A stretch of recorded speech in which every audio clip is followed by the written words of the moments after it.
The Bible says in 2 Timothy chapter 3 verse 1 to 5.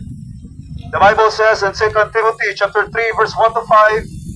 This know also that in the last days perilous time shall come.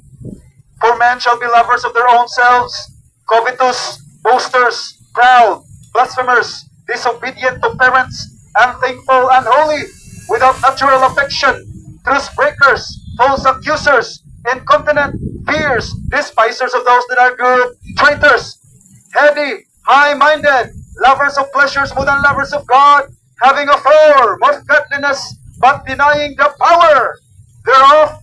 Higala ningon ang Biblia nga nagsingabot na ang makuyaw o makalilisang nga gipangbuhat sa mga tao nining ulahing mga adlaw. Nagsingabot na ang mga makuyaw, makalilisang nga gipangbuhat sa mga tao sa dili pa mobalik ang atong Ginoong Hesukristo.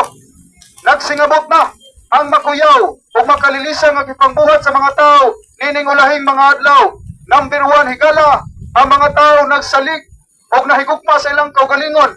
Ikaduha, ang mga tao nahigugma sa ilang relihiyon. Ikatulo, ang mga tao nahigugma sa ilang profesyon. Ikaupat, ang mga tao nahigugma sa ilang edukasyon. Ikalima, ang mga tao nahigugma sa ilahang tradisyon o walay relasyon sa atong Ginoong Hesukristo. Munang nagsingabot na ang makuyaw o makalilisang at ipangbuhat sa mga tao nining ulahing mga adlaw sa dili pa mobalik ang atong Ginoong Hesukristo.